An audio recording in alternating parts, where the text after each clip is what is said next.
So welcome to our brand new Innovation Center. We have 20,000 square feet that we have designed to do the amazing work that we do here at AKTA. This is a great opportunity for us to say thank you, to bring you in, to have a little bit of fun together, as well as to create networks and relationships that help all of us pursue bigger and better things. Every time we do one of these, we bring out someone who's doing great things out in the industry. So tonight we are very privileged to have Eduardo Conrado, who's the Chief Innovation and Strategy Officer for Motorola Solutions, join Dean DeBiase, our Executive Chairman here at AKTA, to do a fireside chat. So welcome to what we call Reboot Stories here at the AKTA Innovation Series, where we talk to leaders, both in civic business leaders from around the world, see what's on their mind, what's going on, giving everybody kind of a behind-the-scenes look of what's happening. We are now at the new AKTA Innovation Center, high above the banks of the Chicago River. Really cool space, and I welcome everybody here tonight. It's really great to see you.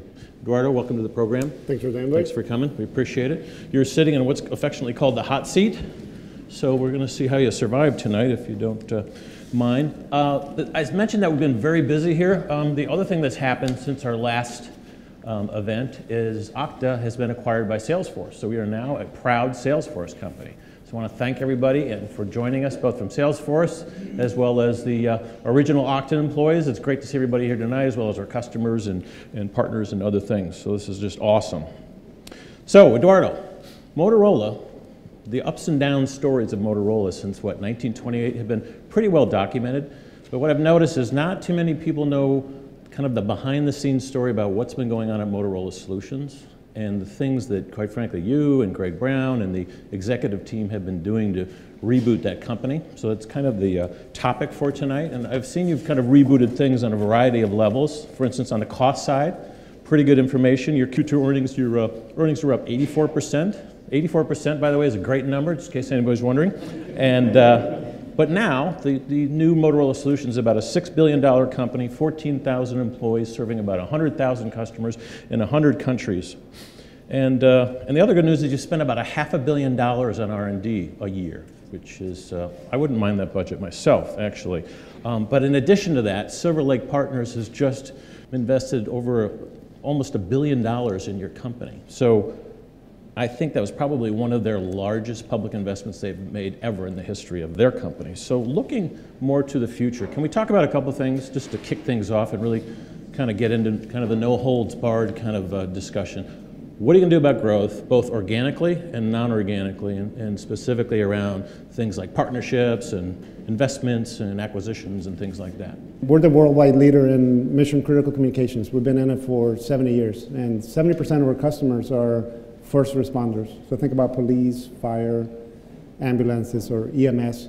And we're seeing a transition in the market, going from mission-critical communications, which is the voice-enabled workflows that we do for our customers, to more of mission-critical intelligence. So think about data, analytics, writing on broadband networks.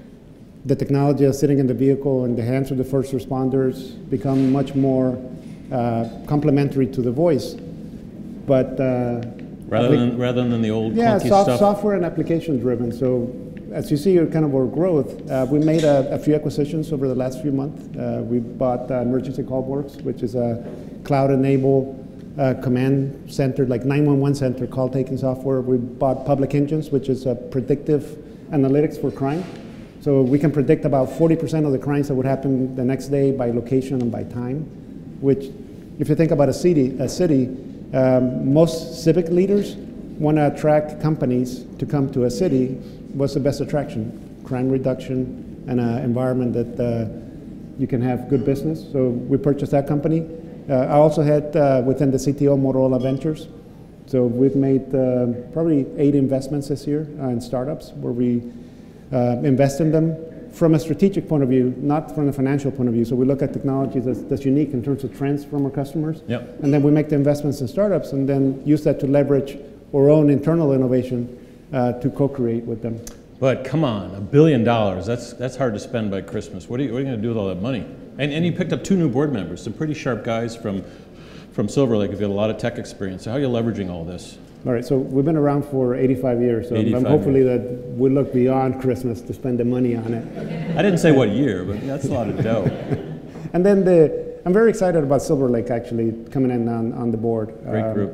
No, they're a great group. They're a technology investment firm. So having Silver Lake in our board is just a plus plus. When we were looking at their investing in us, the CIO in the company, the CTO in the company, and myself, we were very excited to have the 2 new board members, but more importantly, just have access to the Silver Lake ecosystem, just to bring thinking in terms of, as we're thinking about our customers moving into the cloud, or customers using analytics, or customers using applications on the mobility space, how do we leverage their knowledge and what they've seen in other companies, and then put that to work in our own portfolio. So I think Egon and the team on Silver Lake are going to add a lot of value. Egon and Greg, they're pretty well known. Which one do you like better? Just kidding. I wasn't even going to answer that. You know. Yeah, I knew you weren't. So let's talk just about you, though, your role. So the company's gone through massive changes, but at the same time, your job, it's one of the few companies where you've combined the Chief Innovation Officer role, Chief Strategy, you picked up the CIO group, the CTO group, ventures, some other stealth stuff that we probably can't even talk about. You've got a big plate of stuff, which normally is in silos of different companies. How are you seizing that opportunity to kind of fix growth and innovation? So I think you're going to see this more and more in companies. You know, I've been called a nut duck, or kind of like a weird conglomeration of responsibilities in the company. But if you think about our customers wanting to transform the way that they do business, technology having a big impact in that. So my team has 3 tenets. We are bringing design thinking into the company, and that's important for us because the space that our customers are going to is undefined. So it's not like you're going to take a portfolio and just innovate incrementally on top of it. We're creating this with our customers. So this design thinking approach is critical. We like that here, by the way. Perfect. I thought I'd do a plug. The second piece is innovation. So Motorola, we're at our best when we're creating something new and innovating. And then so that's where the CTO comes into play in terms of organic and inorganic innovation. How do we marry that and create something new for our customers? Marry with the design thinking. But if you're transforming an industry, IT plays a huge role. So when we're talking about transformation, it's the way that we do business inside the company, but also the way that we interact with our customers. So, and you tie that in with strategy, it accelerates the movement. It allows us to identify issues that our customers have. It allows us to create products faster. The back office is usually what holds you back the most in terms of a changing industry, so it enables IT to actually transform. You've got a lot of challenges there. How are you using the VC group, your corporate venture capital group, more strategically now? Many companies just kind of invest in lots of things, and the product group's over here doing whatever the hell they want to do. So, you know, we're one of the oldest corporate ventures groups in the world. We've been around since '96. We made over 200 investments in companies. Most years is very profitable for us, but 2 years ago we made the decision to move ventures from the CFO onto the CTO. And the reason that we did that is for ventures to be a strategic arm for the company. So that expands the innovation scope of the company. And then CTO working very closely with the businesses. So we always have a business sponsor within one of our product units decides to invest in the startup, and then how do we turn their solution of technology into something that's valuable for our customers in public safety. So that's the beauty of easy to of the say, startups. hard to do. It is, but I think what you got to do is you got to make an investment from a strategic point of view. You got to have a partner within the business unit, and then you got to add value to the startup, because at the end of the day, if the startup is going to bring a strategic investor, they're not doing it for money. They can get the money from a VC. They look at us as access to market or access to some technology that we have that's complementary. So partners, internal is important, but let's talk about partners on the outside. So Salesforce Ventures, they've got about 150 companies. Yep. They're getting rated at the top, along with the traditional VCs in the Valley. Would that be a good type of partner for you guys? It would. So don't feel any pressure. There's a lot of Salesforce people here. We'd like you to say yes, but tell us what you really think. I didn't pass out my card. So yeah. I think partnerships come into play. So anytime we make an investment in a startup, we never do it as a lead investor. We're always partnering with a VC or another strategic. So when we go in, so we just did 4 in the last 2 months. We invested in 4 new companies. And we're always going in with another VC or another strategic investor. We usually do B or C round. And then so it's complementary. I mean, I think that partnership Yep. allows for the startups to actually scale faster. So is that a yes? We don't compete. Guess what? You partner with us? So I tend to run into you in airports all over the world instead of here in our hometown. You just got back from Tel Aviv, you popped in on the Journey conference, and tell us about some of the cool things you're seeing from the startup community. At least the ones that aren't classified, given that you do a lot of government work. I was in Israel 2 weeks ago, and I was in the Valley last week, actually visiting VCs and startups also. I think Israel, if you guys have read the book Startup Nation, I mean, it's truly amazing the ecosystems that they create. It's similar to what's available in California and what we're trying to create in Chicago, where they have a whole set of universities with a bunch of smart people. They have VCs that provide funding. They have corporations that actually partner within the VC, so it's actually, there's a place that can intake it. And there's a civic component on it, because Israel is driven by a lot of initiatives that are driven out of the Chief Scientist's office in terms of creating that ecosystem. And so I just like what they do. I mean, for our business, they're very cyber-centric. It's a good fit for you. Yeah, but when you look at Israel, and you look at what's going on in the Valley, you come back pumped in terms of just the amount of startups and innovation that's coming out, but also the amount of companies that are in the corporate side that are putting big campuses out there. We've been there for 50 years in Israel. So you guys were one of the pioneers. I like that they're disciplined. I mean, most of them come out of a military background, but less sloppy than Valley companies. It's actually more like Chicago than it is like the Valley. Yeah, it's more B2B. Shameless plug. More B2B centric. But to tell you the truth, I mean, I love what Chicago's doing to create an environment. I know you're involved in 1871 that creates an environment for us startups to want to stay in Chicago. I mean, we got some of the best technical schools in the country based out of the Midwest.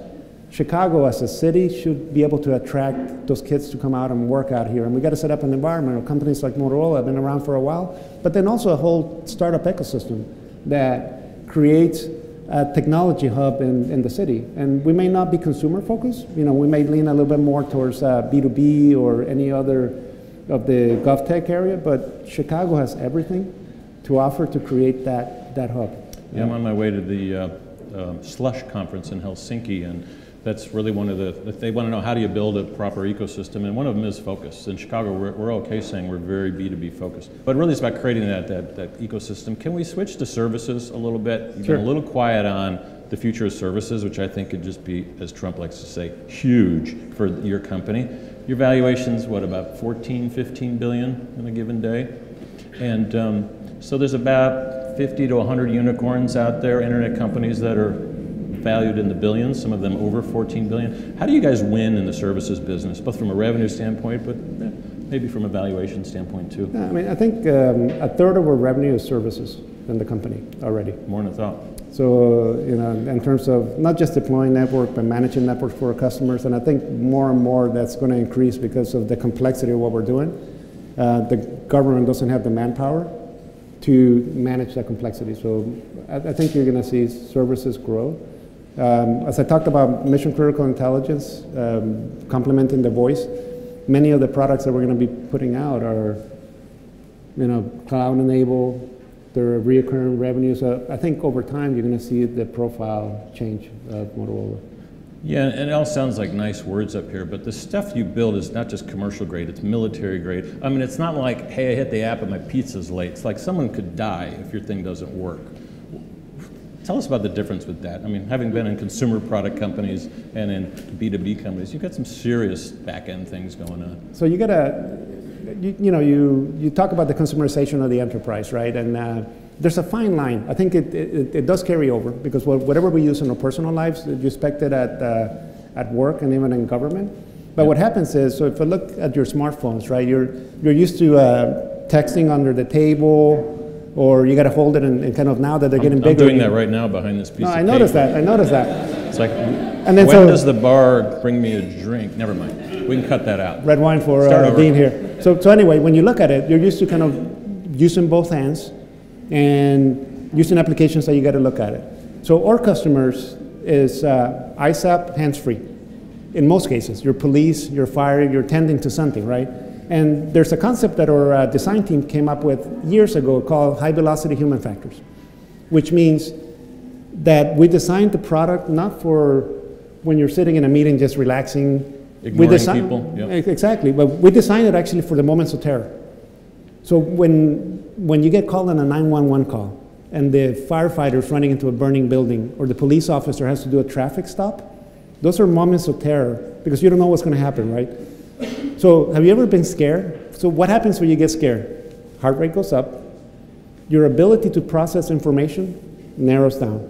So your field of vision, right now I wouldn't be seeing Dean, right? I would be narrowed down. You're freaking out, huh? But you're freaking out, but you can't process information. So when you design a product, you got to kind of design it for that moment of terror, right? So if you're not processing information and you can't use your hands, how do you design a solution that's actually optimized for that? And that's the magic that we bring. I mean, we're designing it, taking consumer technology, maybe sometimes enterprise technology, sometimes military technology, but make it for those moments of terror so that they can focus on their mission, not necessarily on how to use a device. If we do it right, it's magic. If we do it wrong, then lives are at stake. So that's a fine line that we play. That's fascinating, especially for a lot of the designers and developers in the room. We have a thing here at AKTA Salesforce, which is XOA, Experience-Oriented Architecture, which you're pretty aware of. But we need to do, what is it, MOT, Moments of Terror Architecture. Because it is totally different. I mean, I get it. You kind of dodged my first question about acquisitions. Can we reel it back a little bit? It's like, what are you going to buy in the next 12 months that you're not supposed to talk about? Dean told me, hey, you got to kind of like bring out a nugget of something that you haven't told everybody. And by the way, we usually have the press at these events. We didn't invite them tonight because this is more of a family gathering. Yeah, it's true. No, but so let me give you a piece of information, a nugget. Actually, Motorola is moving their headquarters to Chicago. Oh, I'm sorry, we announced that 3 months ago. You already announced it, yeah. Damn, I need some news. But that's a big announcement. So when Motorola was formed, we were a Chicago company. And 40 years ago, we moved to the suburbs. So now we're coming back and putting our headquarters just down the street on Monroe. So we'll have probably 1,000 people here by the time it all gets said and done at the middle of next year. Yeah, that's exciting. And companies are doing that all over the globe. It's not just a Chicago phenomenon. So your strategic reason for doing it is it's closer to your house, or are you trying to attract millennials? What's the strategy behind this? It's talent driven. I mean, at the end of the day, I think we,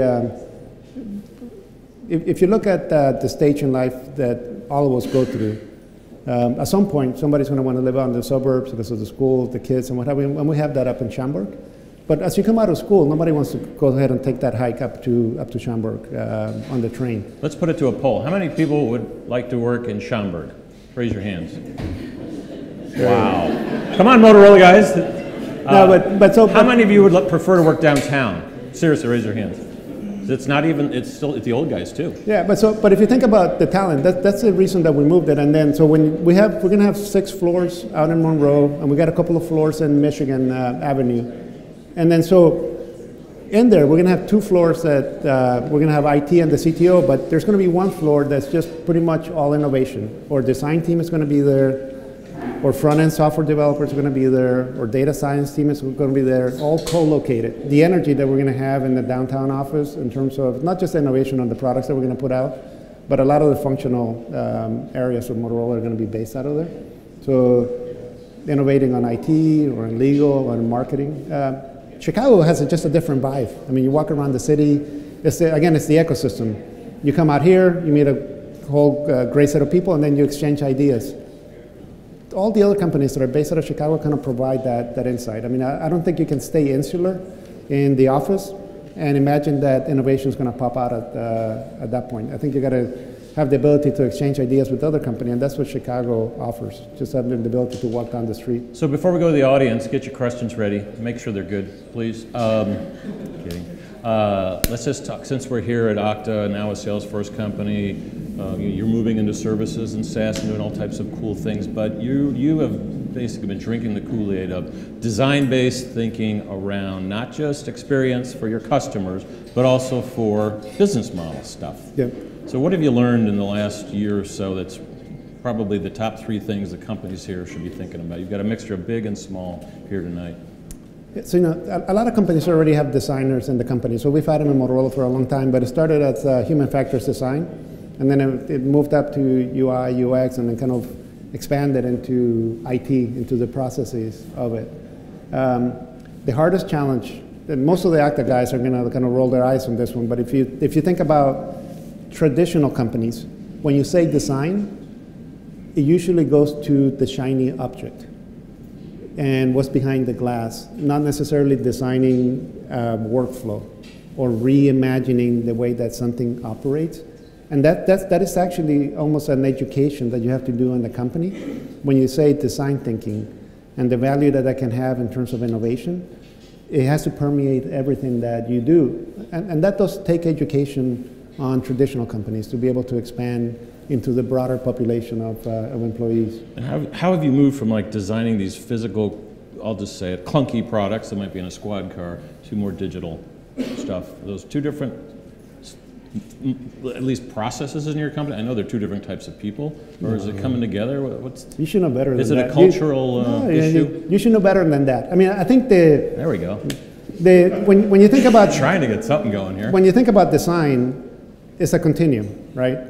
So when the police officer is in the station and is getting kind of the readout on what they have to do for the day, and as they put on all the gear, I mean, you've seen the gear that they wear, police officer or firefighters, as they move into the vehicle, as they get a call to an emergency, as they move out of the vehicle, that's all a continuum. You're getting information depending on what you're sitting in front of it. So what the innovation team is doing is, what does information look like when you're sitting in front of a big screen? What does it look like when you're moving into a handheld device? And what should it look like when you're in a vehicle? And be it context aware. What situation are you in and what role are you playing? That doesn't mean that that it's device-centric or application-centric. It just continues. And then so that's the biggest challenge that we have is how do you morph it based on device, situation, and role? And that's what the magic that design and technology do when you kind of blend both of them. Anybody have questions? Who's got the mic? I saw your demo in your booth at the International Chiefs of Police show recently, Tuesday in Chicago, and I'm wondering how your designers understand that moment of terror. I saw your body-worn camera demo, and it's amazing, an amazing product. How do your designers understand that moment of terror? Do they ride along with police officers and EMTs and run into the buildings so that they can design it so that you touch your gun and your camera goes off? I thought that was great. Yeah, like if I'm doing ethnography, I want to go on a stakeout. I want to hang with it. Can I get a gun? So I think you nailed it on that product. So actually, that product was co-created with the customer in Asia, and it was the design team riding out with the customers and kind of observing them and seeing what problems that they had, and that actual speaker mic camera that came out on the whole system. Yeah, that was actually design-led, technology-enabled, and co-created with the customer. So that's a great example that you just gave. One more here. So you mentioned that you're bringing design thinking into Motorola. I was curious how you're doing that, and specifically, there's obviously process points, but it's also a mindset. So I'm curious specifically how you're bringing the mindset. So part of it is highlighting as something that's important for the company across anything that we do. So before we had design as something that was attached to products. Kind of now with the group that I have, it's kind of elevated as something that's integral for what we're going to do in the future.